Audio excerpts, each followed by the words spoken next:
আমরা লিখিত আকারে মাননীয় প্রধান নির্বাচন কমিশনারের কাছে যে আবেদনগুলো জানিয়েছি এবং যেগুলোর প্রেক্ষিতে আমাদের আলোচনা হয়েছে সেগুলোর কয়েকটা আমি জাস্ট একটু আপনাদেরকে পড়ে শোনাচ্ছি। সংসদীয় আসন পুনর্বিন্যাসের বিষয়ে আমরা তার কাছে আবেদন জানিয়েছি যে বিদ্যমান আইনের ৭ ধারা অনুযায়ী সংসদীয় আসন পুনর্বিন্যাস সংক্রান্ত নির্বাচন কমিশনের সিদ্ধান্তই চূড়ান্ত। সুতরাং আগামী ৬০ দিনের ভেতরে এ সংক্রান্ত আবেদনগুলো নিষ্পত্তি করে গ্যাজেট প্রকাশ করতে হবে।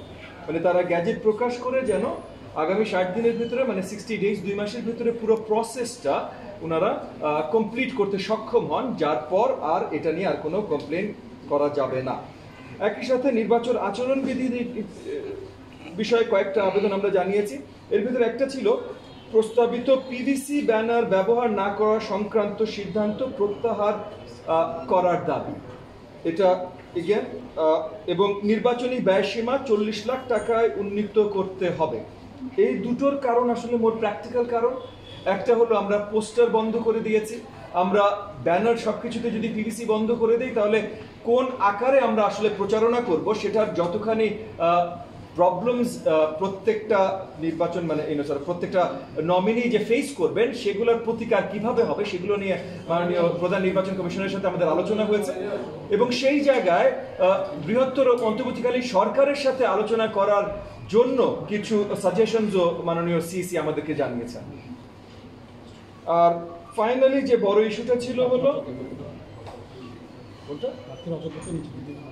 প্রার্থীর অযোগ্যতা। সরকারের নির্বাহী আদেশে কার্যক্রম বা নিবন্ধন স্থগিত থাকা রাজনৈতিক সাংগঠনের কেন্দ্রীয়, জেলা, উপজেলা পর্যায়ের কমিটির সদস্য এবং অঙ্গ সংগঠনের কেন্দ্রীয় কমিটির কোনো সদস্যকে ত্রয়োদশ জাতীয় সংসদ নির্বাচনের জন্য অযোগ্য ঘোষণা করা, এইটা আমরা মাননীয় প্রধান নির্বাচন কমিশনারের নজরে আনতে চেষ্টা করেছি যে যেহেতু কয়েকটা রাজনৈতিক সংগঠনকে নিষিদ্ধ ঘোষণা করা হয়েছে তাহলে সেই রাজনৈতিক সংগঠনের কার্যকরী নেতৃত্বে যারা ছিলেন, মানে অফিসিয়াল কার্যকরী নেতৃত্বে যারা ছিলেন, তারা যেন ওই সংগঠনের নাম লুকিয়ে নির্বাচনের পদ্ধতিতে সহজে আসতে না পারে সেটার একটা ব্যবস্থা করা।